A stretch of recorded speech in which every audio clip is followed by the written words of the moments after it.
पीले दांत वाली बहू। रंजना कभी ब्रश नहीं करती थी। उसे कितनी बार उसके माँ बाप ने डांटा, लेकिन उसका कोई असर उस पर होता ही नहीं था, जिस कारण से उसके दांत पीले पीले हो जाते हैं। शादी के बाद। अरे बहू, वैसे तो तुझ में कोई कमी नहीं है, पर तेरे दांत इतने पीले कैसे हैं बेटा? कैसे मतलब? कोई सर्जरी थोड़ी ना कराई है। वो तो क्या नाम, मैं ब्रश नहीं करती थी तो पीले हो गए। अब क्या करूं? आप कहें तो लाल करवा लूं या फिर काले?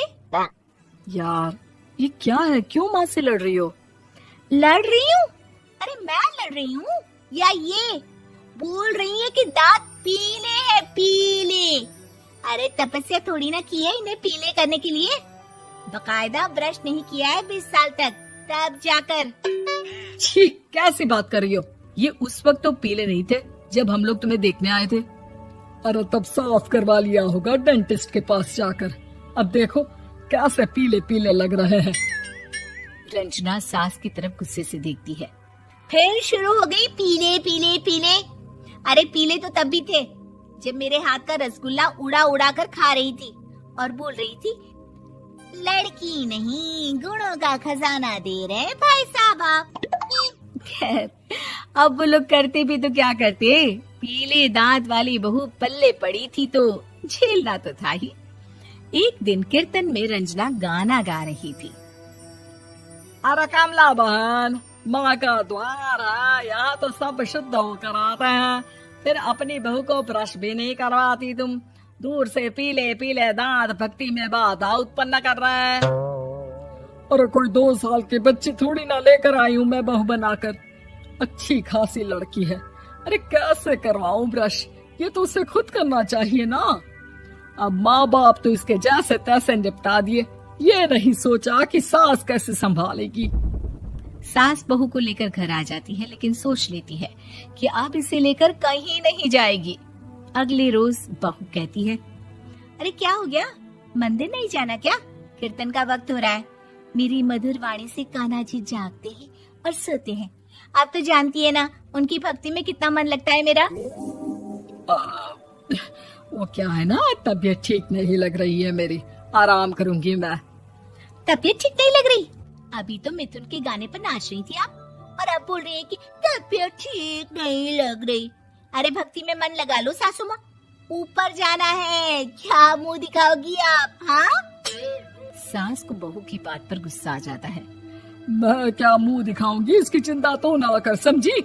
अपने मुंह की चिंता कर, जो ये पीले पीले दांत लेकर हर जगह पहुंच जाती है। पता है लोग कितना मजाक बनाते हैं। ना जी ना, मैं नहीं जाना कहीं तेरे साथ। तो ये बात है। कोई ना, मत जाओ, मैं अपने कमरे में ही बैठकर भक्ति कर लूंगी। ऊपर वाला दांत थोड़ी ना देखता है, मन देखता है, भावना देखता है। और अरे बस बस, तू सब कुछ दिखा, बस ये सफेद चमकदार दांत ना दिखाना किसी को, है? जा यहाँ से। बहू को सास की बात का कोई फर्क नहीं पड़ता, वो तो जैसी थी वैसी ही रह जाती है।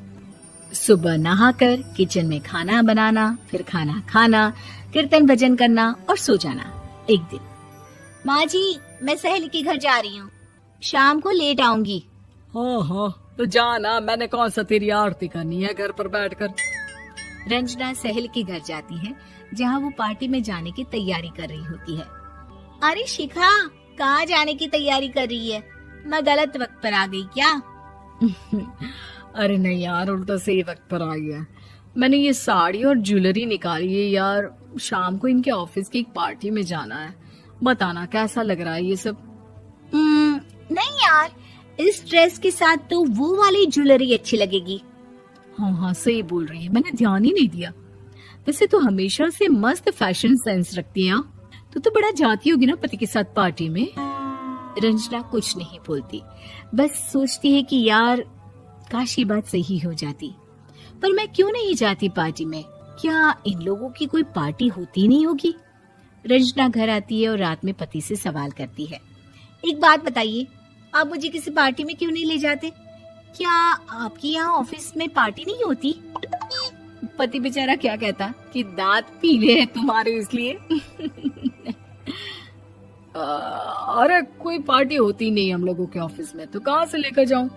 और मार्केट, मॉल, कहीं वीकेंड घूमना, कहीं तो। अरे यार, सारे हफ्ते में एक छुट्टी मिलती है, तो सोचता हूँ कि आराम ही कर लूं। क्यों? रंजना मन मार के रह जाती है। पहले कभी सास के साथ मंदिर जाया करती थी, लेकिन वो भी सास ने ले जाना बंद कर दिया। घर बैठी बैठी रंजना बोर हो जाती है। तभी उसे आइडिया आता है और वो मायके जाने का सोचती है। सासू माँ, 2 दिनों के लिए मम्मी के घर जा रही हूँ। अच्छा ठीक है, आराम से जा। और हाँ, माँ से कुछ अच्छी आदत सीख कर आना कि कैसे शरीर के हर भाग की तरह दांतों की सफाई भी जरूरी होती है, समझी? शुरू हो गई ना आप। वो लोग आपकी तरह नहीं है कि छोटी छोटी बात का बतंगड़ बना दे। उन लोगों के लिए मैं मायने रखती हूँ, ना कि मेरे पीले पीले दांत। रंजना माँ को बिना बताए उन लोगों को सरप्राइज देती है, लेकिन जैसे ही वो दरवाजे पर पहुंचती है, अंदर देखती है कि घर वाले कहीं जा रहे होते हैं। अब माँ, काश रंजना दीदी के दांतों वाली प्रॉब्लम नहीं होती, तो वो भी हम लोगों के साथ चलती ना बुआ जी की बेटी की शादी में। हाँ बेटा, लेकिन अब उसे कौन समझाए कि उसको उसके पीले दांत नहीं दिखते, लेकिन उसके आसपास के लोगों को कितना एम्बैरेसिंग फील कराते हैं।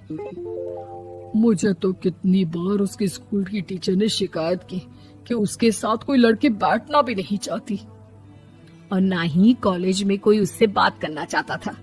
लेकिन पता नहीं क्यों उसे ये बात समझ में ही नहीं आती।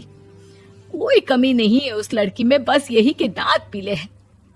वो तो भला हो जीजाजी और उनकी माँ का, जो दीदी को जैसी है वैसे ही रखा हुआ है। रंजना को अपने घर वालों की बात सुनकर बहुत दुख होता है। वो सोचती है कि वो क्या करे, लेकिन फिर वो सीधा डेंटिस्ट के पास जाती है, अपने दांत चमकाती है और कसम खाती है कि वो रोज ब्रश करेगी। अरे क्या हो गया? तुम तो 2 दिनों के लिए गई थी ना। पर कोई ना, अच्छा है, चलो आ गई तो। रंजना सास के सामने आकर खड़ी हो जाती है और पूरी स्माइल करती है, उसके चमकदार दांतों को दिखाती हुई। चले मंदिर। माँ, मुझे माफ कर दीजिए, मैंने आप लोगों को बहुत एम्बैरेसिंग फील करवाया। मैं आज से रोज ब्रश करूंगी।